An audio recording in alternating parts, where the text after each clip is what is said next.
Hi, I'm Jenny. Welcome to episode 3 of the Slow Knits Knitting Podcast. This is already my third time filming this episode. The struggle has been real today. It was just everything not working out.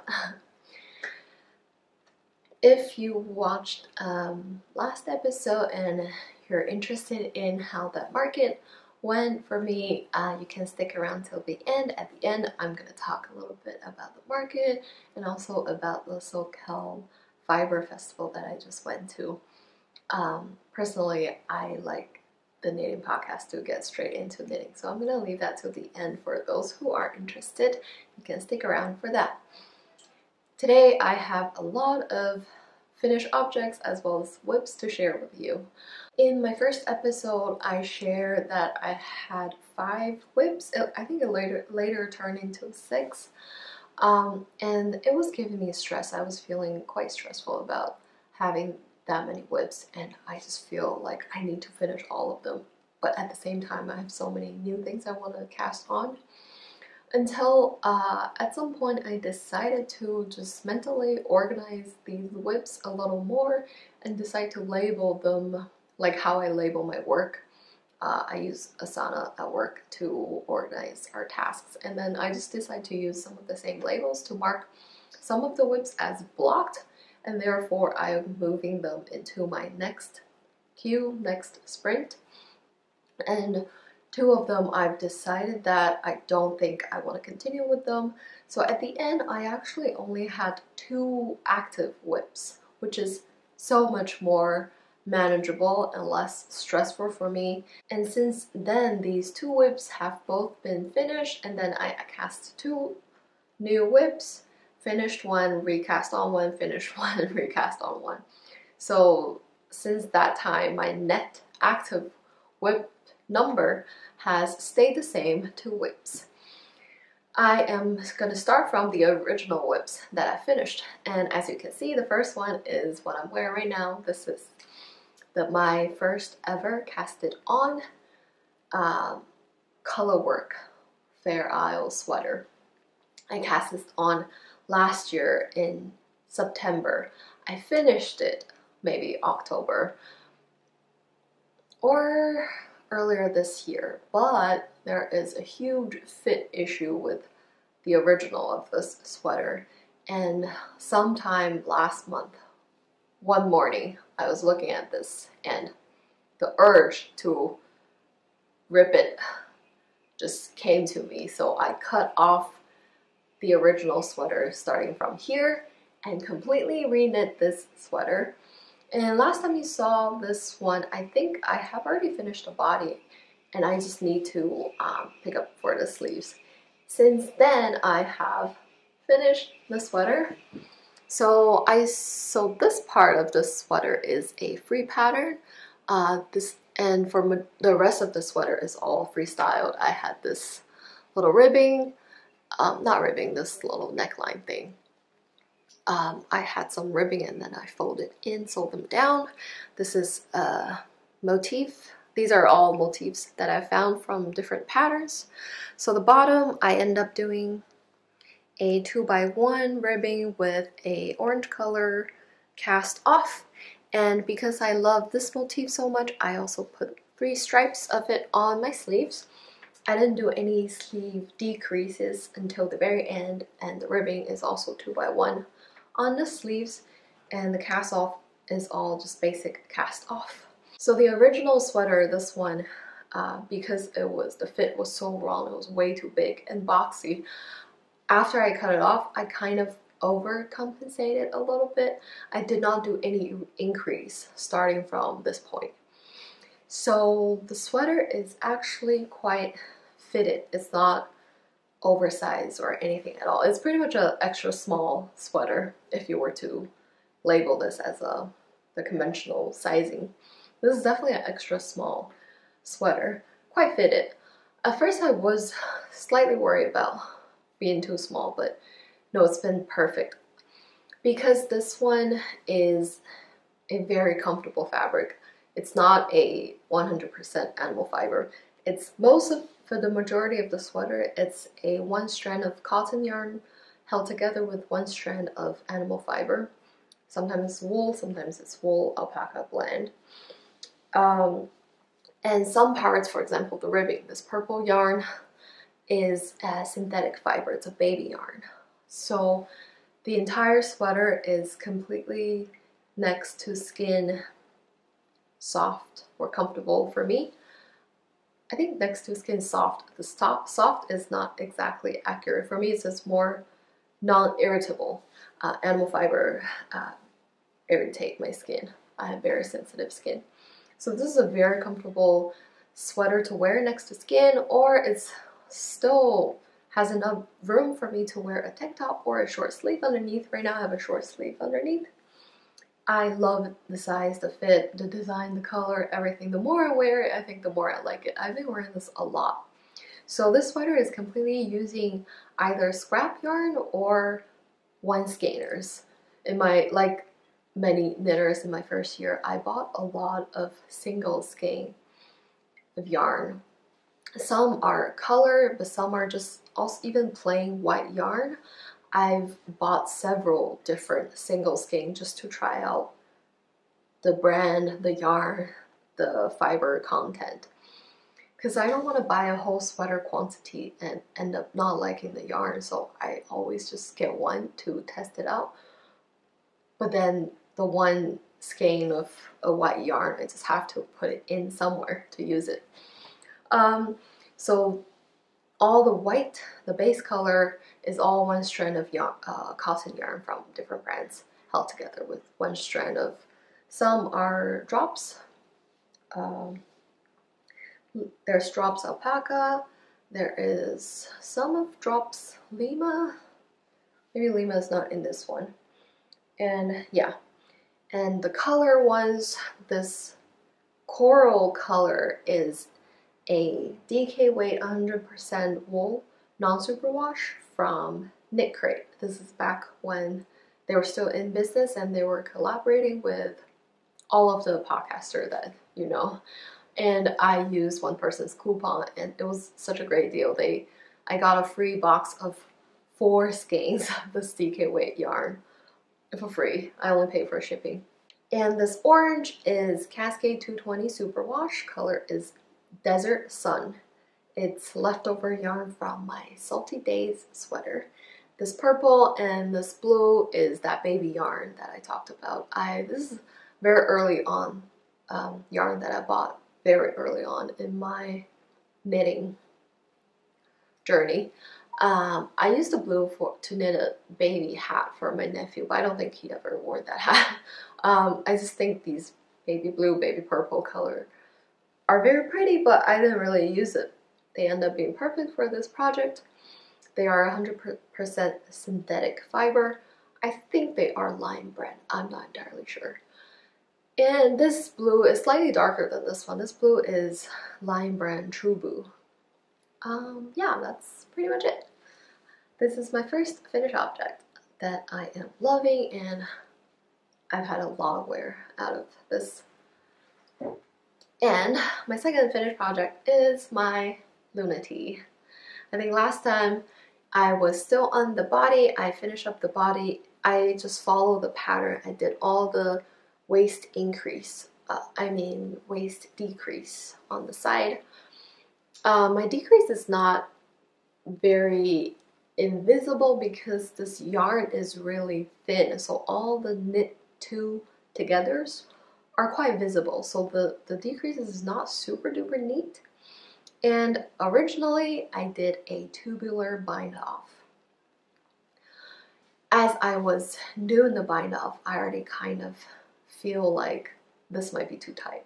But my question is, how can you know for sure that it's too tight until you completely finish the bind off? Because as long as there are like even 5 stitches that are still live, those live stitches are very stretchy and you can't really know for sure what the end result is going to be like. Well, I guess when you have 5 left you will kind of know, but what happened to me is, this has happened several times, I will completely finish the bind off and then know for sure that it's too tight, which is what happened to this one. As I was putting it on, the moment that I knew the bind off was too tight is the moment that I heard the bind off yarn broke twice. This is a negative ease garment, so binding off tight, too tight, I think it's mostly a problem for negative ease or zero ease garments, especially there's waist shaping. If it's a garment with 20 centimeters of positive ease, I don't think the tightness of bind off is that huge of a problem.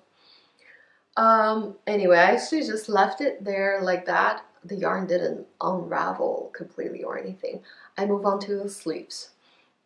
And then after I finished the sleeves, I went back and I decided to do a folded hem instead, because I think so far out of all the Italian bind-offs or tubular bind-offs I've done, I'm not sold on it. I know most people rave about it. They love it. They think it's very neat, very stretchy. But personally, from my experience, I think it only looks very good when you bind off really tight. It will look very neat if you pull it quite tight. But if you pull it very tight, it's very hard for it to be able to go over your body if it's a negative ease garment. I think you can only do the really tight, neat Italian or tubular bind off when it's a garment with lots of positive ease. Otherwise, it just doesn't work. I decided a folded hem will be much more neat and clean and finished. And I was right. I love the result. Also, I'm really happy that I did a thick enough fold, because a lot of times I get impatient and I just want to finish it, and then the hem end up being too shallow. So when I got to the length I want on the bottom hem, I did one row of purls. So this folded roll, if the folding edge is really sharp, because there's a roll of purls, and then the inside I switched to stockinette, just because I think stockinette will make it more flat and clean. I may have switched to a smaller needle size for this inside stockinette, and then I bind off and sew it together. I'm not that good at binding off and sewing together at the same time. It's always been quite fiddly and hard to manage for me. As for the sleeves, she included the option to do straight or with decreases for both the waist and the sleeves. Because I did waist decreases, I also thought, of course, I'll do the sleeve decreases too. So I did that for the first sleeve, and then I realized I think this garment, also because it's very thin fabric, I'm using almost a lace weight. At most, it's a light fingering weight yarn. It's a wool cashmere blend. And I think the fabric was hugging my arms and shoulders too tight with the first sleeve I did. And I didn't like the look of it. I think it made my arms look quite chubby. I just didn't like it. So I switched to the second sleeve.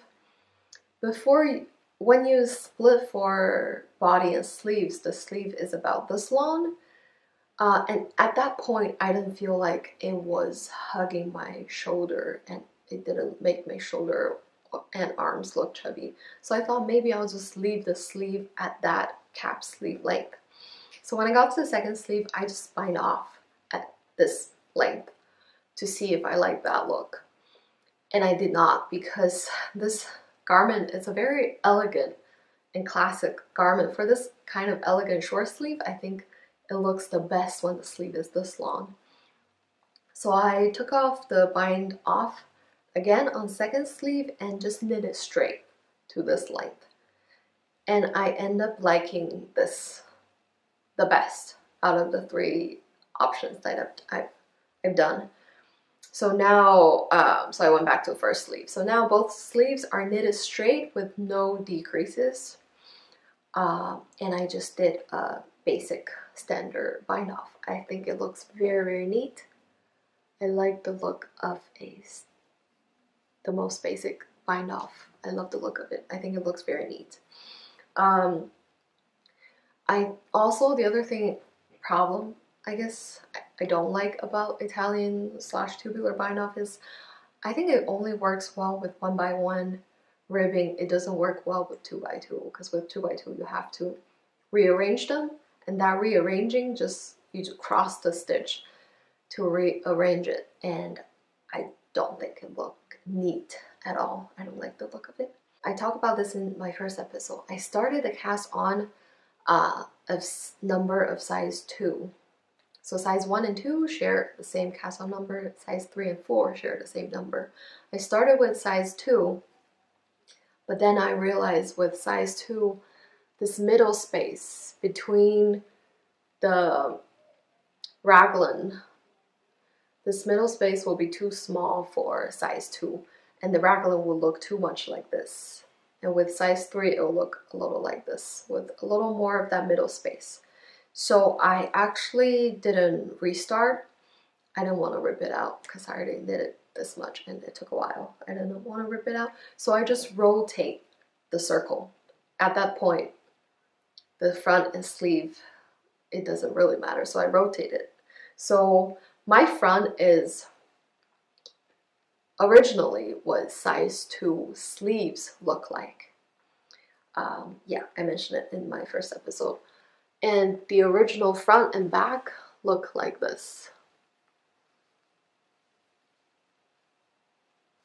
The original front and back for size 2 will look like this, with only these many stitches in the middle. If you want to see what it actually looked like, you can go on Ravelry too. Overall, I love this piece. This is probably one of my favorite pieces that I've knitted. Every time I've worn it, the shock factor, the impressive factor it's just an amazing piece, and the color is so pretty. Everything, the fit, I love it.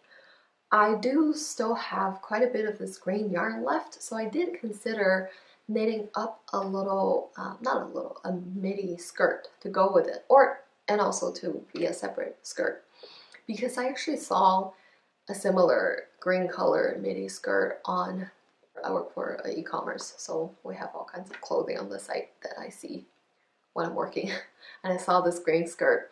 I initially actually considered buying that skirt, but then I thought maybe I can just knit it. But after my first day wearing this, it was a very nice day, sunny day, very comfortable wearing this lightweight top. I did sweat a little bit, and then after one day's wear, the underarm areas start to felt a little bit. I can see the sign of felting. So that made me realize if I were to knit up a skirt, wouldn't the bottom, like the butt area of the skirt, completely felted? So yeah, I'm very curious to know. I see a lot of people who knit dresses with wool yarn. My question is, wouldn't it felt with all the sitting and of the friction? I don't understand how it won't felt if it's not.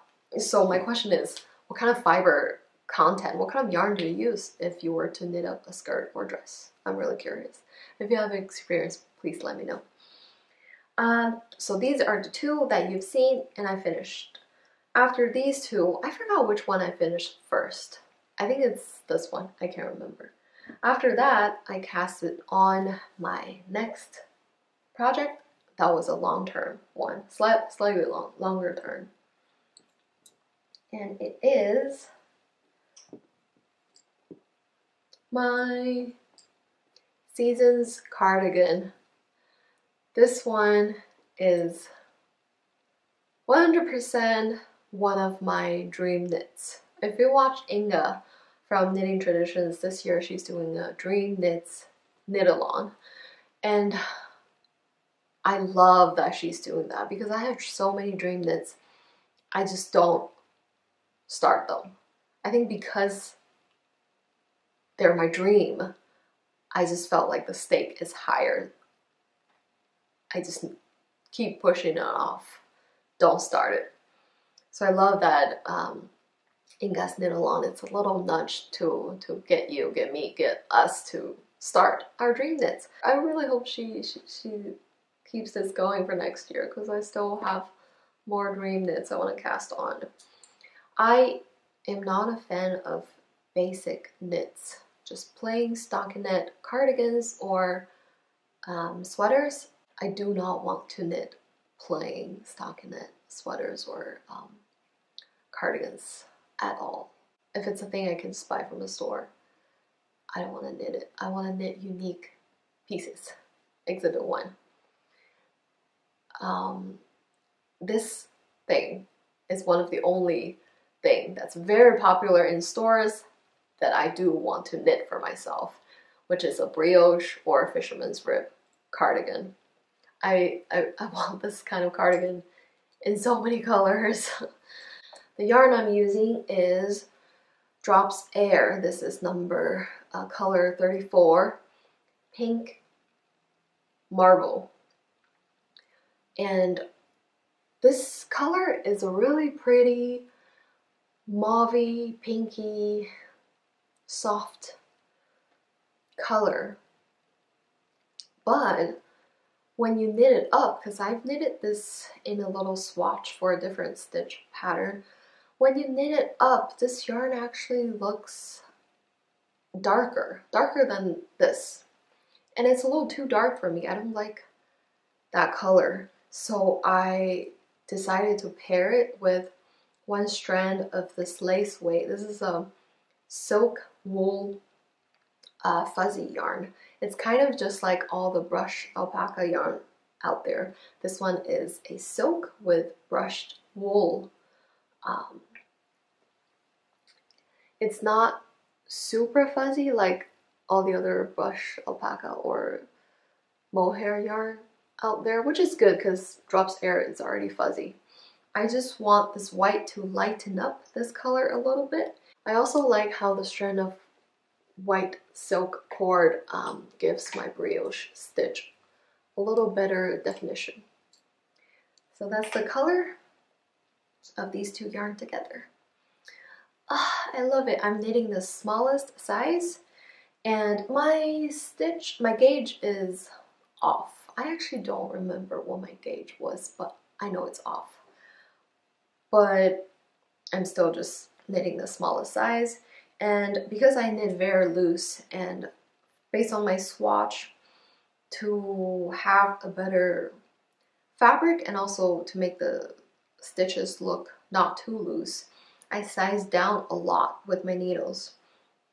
I think the original pattern calls for 5.5 millimeter for the body, but my main body is on 4.5 millimeter, and my neckband, button band, is on 3.5 millimeter.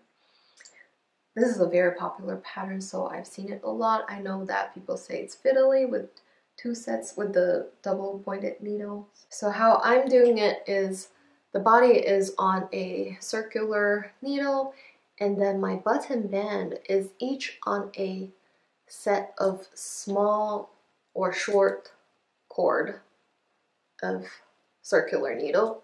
But I put one end, well, on one end I put needles, and on the other end I put a stopper, as you can see it. So my button band is hanging on like this. I usually pull these end, so I don't have to worry about it sliding off. It's really hard to show. I hope you can see what I'm saying. So when I get to the point that I need to work on my button band, I don't use another needle on this end. I pull up my needle from the other button band to work this side. And then you immediately turn around so the stitches will come back to this piece of cord right away. So this is how I've been working the button band. It's a little hard to describe and to show you. But if you've knit it, you'll probably understand what I'm saying. I know that people say this is fiddly, and when I watch people who are at this stage, just knitting the body, I was like, I can see that being fiddly, but it doesn't seem too bad. It is indeed not too bad at all at this point, but it is extremely fiddly when you first start it. Because you start with the button band right here. This rectangle is what you start with. It's a rectangle like this small. And on this small piece of rectangle, you have 2 sets of needles on it. It was just so many needles everywhere when you first started. But at this point, it's not too bad. I'm very close to getting to the bottom ribbing part. I just passed my 3rd buttonhole here. And I'm playing major yarn chicken. I'm just gambling at this point. My friend Jingyi, her channel is Knit by Jingyi. She also just finished this cardigan, and then she told me she used a lot less than what the pattern calls for. She used like 900 something meters of yarn. I only have 6 balls of this drops air, which is 300 grams, 900 meter. The pattern calls for somewhere 1100 meter of yarn. And I'm just gambling. I just started my 4th ball. So I'm hoping that half or like more than half of the 4th ball can get me through the body, and then each one of the sleeves might use 1 ball plus a little bit. So I still have hope that I think I might be able to pull it off with 6 balls of drops air. If you think that's ridiculous, you can let me know. But all the patterns I've knitted so far, I always use a lot less yarn than what the pattern calls for. So I'm hopeful. So this has been an ongoing whips, while the other ongoing whips has been cast on, finished, cast on, finished, and cast on. So the other one I cast on and finished is a Purl Soho classic ribbed hat. I don't have it right now because it's a hat I knit for my husband, and then he's wearing it today, so it's not home. It looks like this, and I also have some clips I can insert here. This color might look familiar. It's the same yarn that I used for my the vintage cable cardigan that you saw in the first episode. I am not too sure about that cardigan anymore. I just don't like the yarn or the color for that pattern. I kind of want a more rustic, raw, virgin wool, white color, maybe. I'm not sure. I love mustard yellow so much. I have so many things in mustard yellow, and then once I start knitting, I also bought a lot of mustard yellow yarn. So I kind of think I am a little tired of the color, but every time I look at Hello Lavender's Instagram, if you follow her, you know what I mean. Every time I look at her, I question myself, is there such thing as too much mustard yellow? Maybe there's no such thing. Anyway, because I'm already pretty sure I don't want to continue to use that yarn for that pattern, I took 1 skein of that yarn to make this hat. This yarn is perfect because it's a super wash yarn, so it's washable and also it's not irritating, especially on the forehead. It's a worsted / air weight yarn. It's 100 gram, around 175 meter. So 1 skein is not enough. I had to use a little bit of a 2nd skein for the hat. This hat is a free pattern. There was also a knit along going on for this pattern by Purl Soho. They have 5 sizes. They have small kid, large kid, adult small, adult medium, adult large. I knit the adult medium size. It's a free pattern, so I'm going to share the stitch count. The adult medium cast on number is 120 stitches. I did a swatch, and based on my swatch, I cast on 100 stitches. And after I knitted this much, it really was quite a lot already. It was this much. I could finally put it on my head, and it was very clear that it was too tight. So I restarted, and I thought I'm just gonna follow the pattern and cast on 120. And after I cast on 120, immediately after 5 rows, within 5 rows, I can see it's way too big. So I was like, okay, I'm gonna restart again. And I cast it on 110 stitches. That's what I end up doing. But I didn't realize until the decrease that it's a 6-point decrease on this hat. 110 is not divisible by 6. Doesn't matter, I still did my decreases, it was fine. Just there were 2 extra stitches. Yeah, and I knit to the length of adult medium. I watched Edible Thoughts Makes channel, and she says she always cast on adult medium but knit to the length of adult large. I think that's a really good idea. So I think next time when I knit one for myself, I really want to knit one for myself. This hat, this pattern, this hat made me fall in love with knitting hats, and I need one. Every day I see my husband wearing it. He's been wearing it every single day. Every day I'm like, where's my hat? And he's like, you go knit one yourself. I really need one for myself. I think I'm gonna do the same thing. I'm gonna cast on adult medium but knit the length of adult large. Like, I like my hat to sit instead of completely hugging my head, which is how my husband likes to wear his hat. So this one fits him perfectly because he pulls it all the way down. The gauge for this pattern is crazy. It's using a like DK kind of weight yarn, but this gauge is 32 stitches for 10 centimeter or 4 inch. I thought it was insane, but once I started knitting it, I realized as long as you use a small enough needle size, you can achieve that kind of gauge. I thought I was using 3.5 millimeter for the longest time, but it turned out I just got the wrong needles. I thought those needles were 3.5, but no, I was using a 3 millimeter needles for this hat. After the hat, I cast on yet another project that I have finished, and it is a little capelet, a little shawl for my wedding guest outfit. It looks like this. I'll put better photos here. So I was going to my friend's wedding, and I've always considered knitting up a little shawl or something for my dress. But I thought it's November, and here in SoCal, I thought it would be, based on last year's weather, I thought it would be too cold to just wear a little shawl. I might need a real coat to wear. But a week before the wedding, I look at the weather. It seems that it's still warm enough to wear just a dress and with a little shawl or maybe a little something small blazer will be sufficient.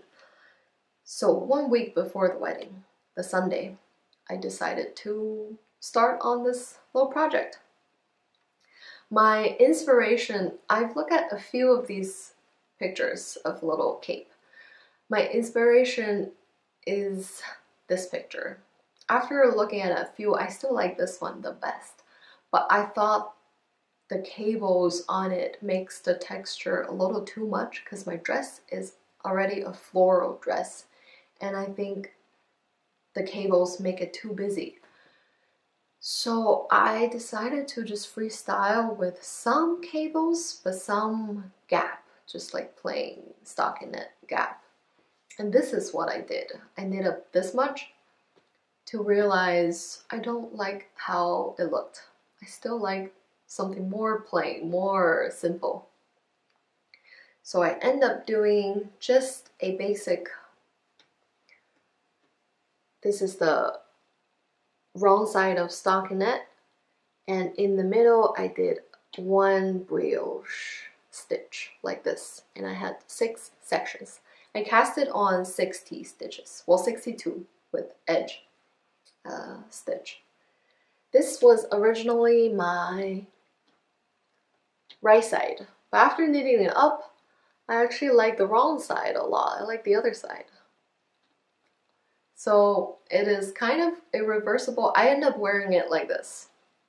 This yarn is Cascade Baby Llama Chunky. It's 100 gram, 100 meter. And it's natural color, undyed. And I only have one skein of this yarn.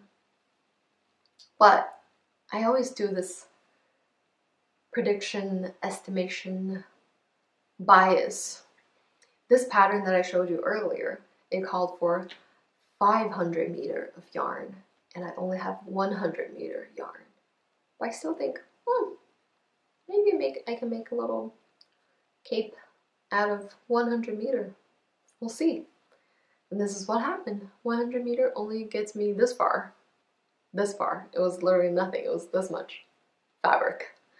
So I had a kind of plan. I knew I would move on to this yarn. This is, as you can see, a very, very fluffy, soft, fuzzy yarn, which is really great for this kind of special occasion outfit, I think. This I got from a yarn group. At one point we used to exchange yarn, and someone brought one skein of this angora yarn. It was in a plastic bag with the label only says brown angora. There's no more information. I don't know the weight, I don't know the thickness of the yarn, but I just decided to continue with that. And I know that lace pattern can knit a longer fabric using lace because there are a lot of holes in there.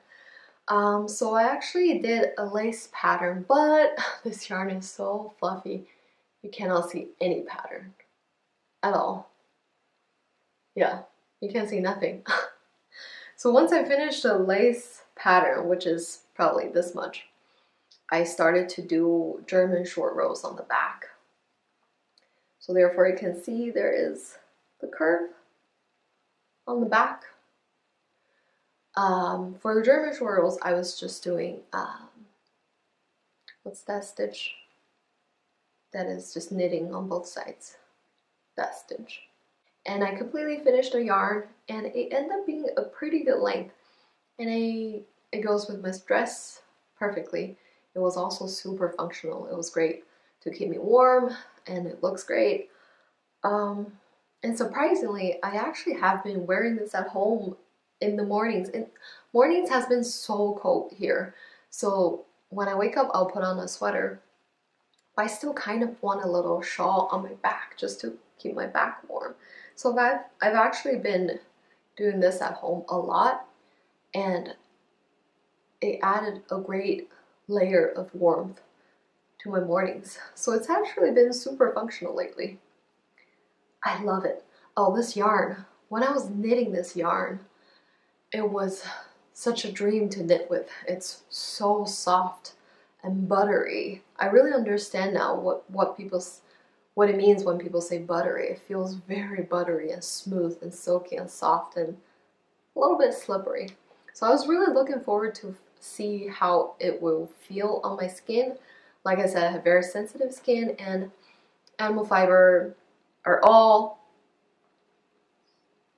to different degree irritating for my skin. The verdict is this is one of the softest when I was knitting it, but when I'm wearing it, it's still a little bit scratchy, itchy, irritating, just a little bit on my neck area, but it's doable. I still think that Cashmere is the softest, and other than Cashmere, llama / alpaca is the softest for me. So I finished this, and it's been so long, well, since this one. I'm really itching to knit colorwork. I miss knitting colorwork. So this past weekend was Thanksgiving here in America. So Thursday morning I woke up, don't have to work. What did I do? I casted on a colorwork sweater. Maybe you've been eyeing that this whole time, and that was the plan, to get you hooked. This is a sweater that I've been knitting for the past 6 days, and it included, I ripped out this much and re-knit this much because I made a mistake with increases. This is a Colorwork sweater for my husband. After I finish this one, every time I wear this, my husband tells me how much he loves this one, and he wants one just like this, just like these colors. I was definitely planning on knitting him Colorwork sweaters, but I was gonna make him ones that are more, you know, muted, less colorful, more sophisticated, just not colorful ones. But he really likes these colors. So, and I still have leftovers for all of these colors. So I'm using the same colors to knit him one, except for the base is different. And isn't it crazy how different the colors look on different base? They're actually much more muted on this gray color. Yeah, it was a oatmeal, but it actually looks just gray. It's much more muted. It looks so good. So all the colors are all the ones I have on my sweater, except for, well, I didn't use this blue. And I also added this green color that's not in mine. The base for the sweater is Lion Brand Fisherman's Wool. A lot of people rave about this yarn. I got them when there was a great coupon at Joann's. This is the color Oatmeal. This is 100% virgin wool, so it's very raw wool. It feels great, very squishy, woolly like this. But when I knit up a sample, it's too rustic. It's very scratchy. I know it's probably nothing compared to like Icelandic wool or something like that, but to me and my husband, this is already too scratchy on its own. So I paired it with one strand of this, again, a brushed yarn, a fuzzy brushed yarn. This is a wool and cashmere blend. And this one is more fuzzy. You can see it like this. It's more fuzzy than the other white yarn I was using. This is also a cone yarn. These are both cone yarn that I got.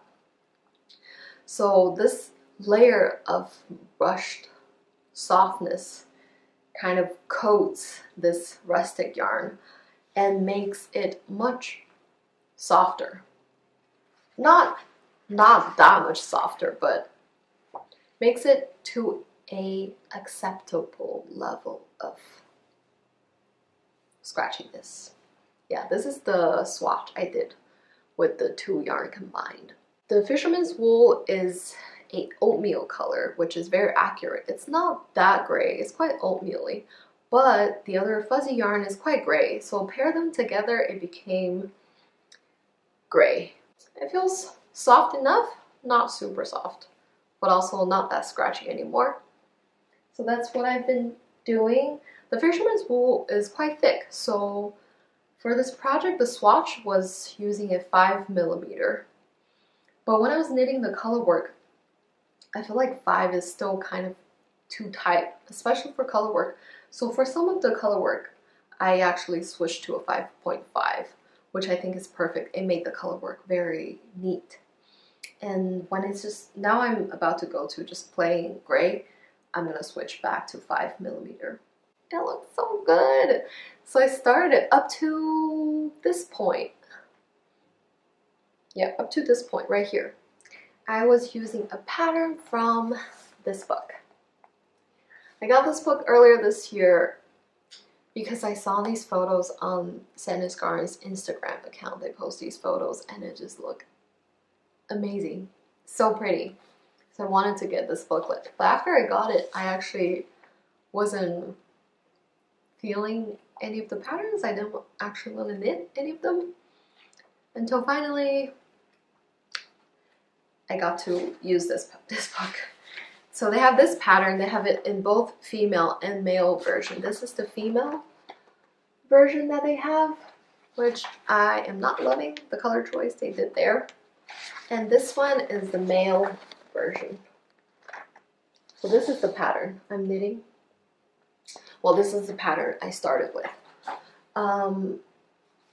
Yeah, I followed their number. I followed the first maybe like 15 rows of color work.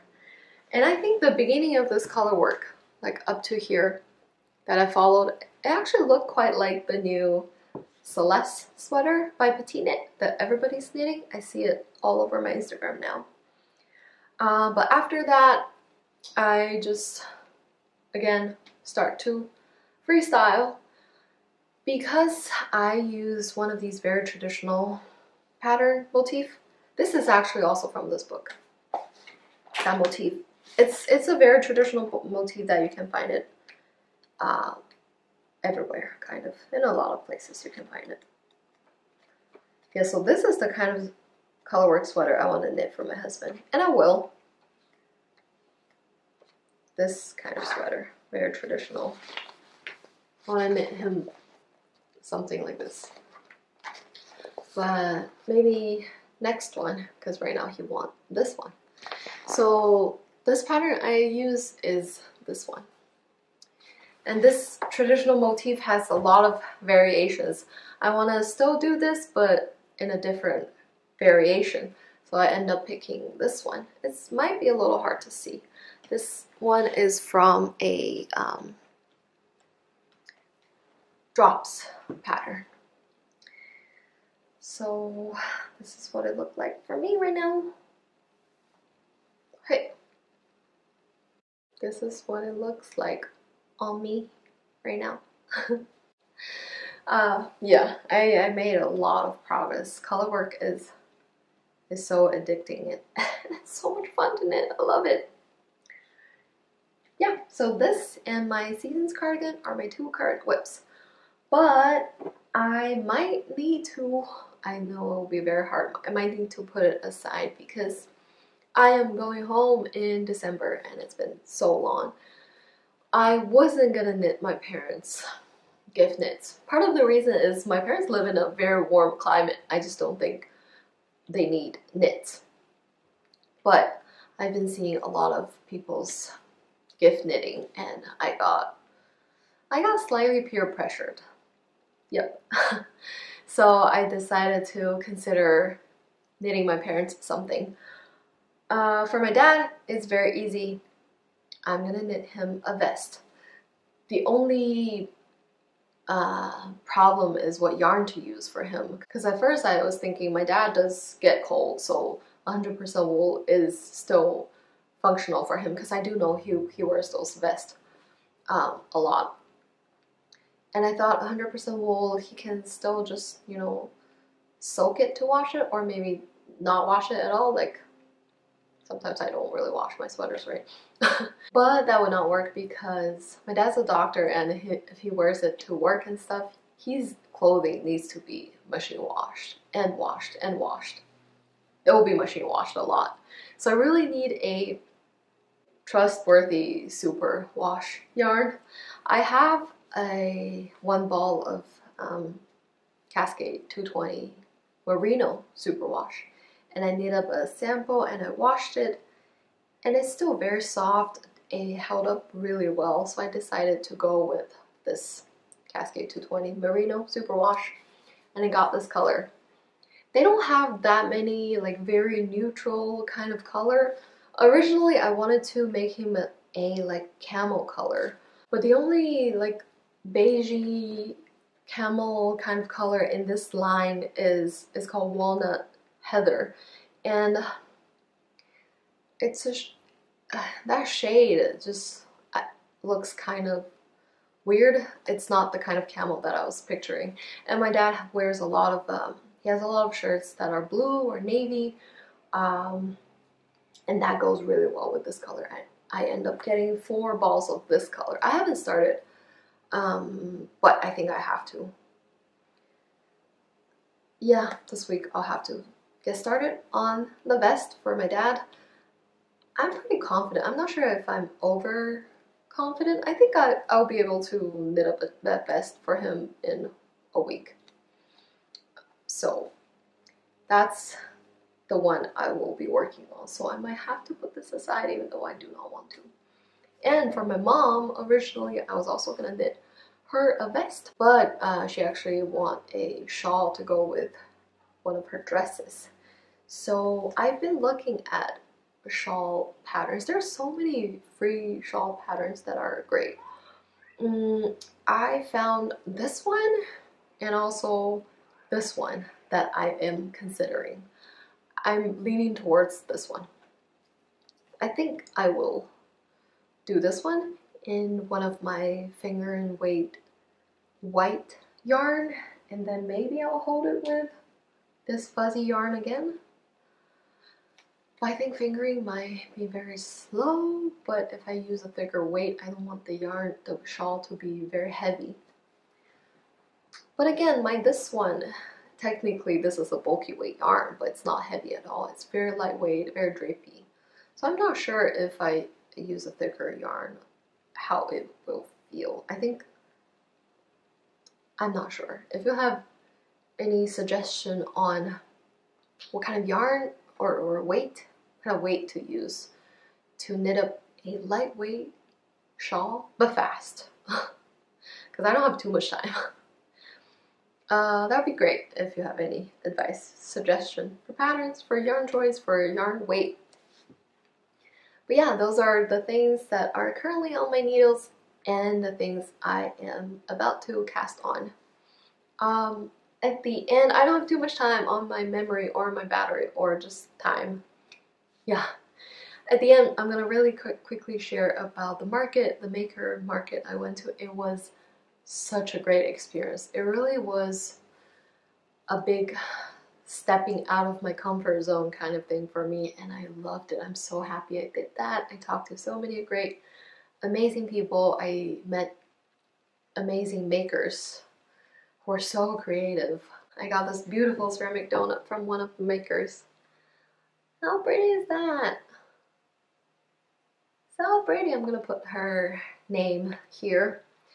And I did sell some of the pieces, and I hope it does, at least when they were buying it, it seemed like they are very excited about these pieces that they're buying, and I'm really happy to see them going to a better, well-loved place for them.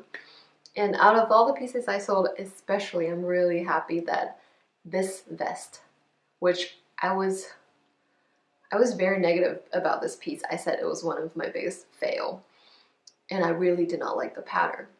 But this girl, she came in, she was wearing a really pretty vintage vibe dress with a vest similar to that. So her style was already like that, and I took out this vest to show her. I was like, oh, this is your vibe. And she loved it. She tried it on, and it fits her beautifully. So I guess the pattern is not that bad. It's just way too big for me. So maybe the conclusion is this pattern, I knitted it the smallest size, but it's still way too big.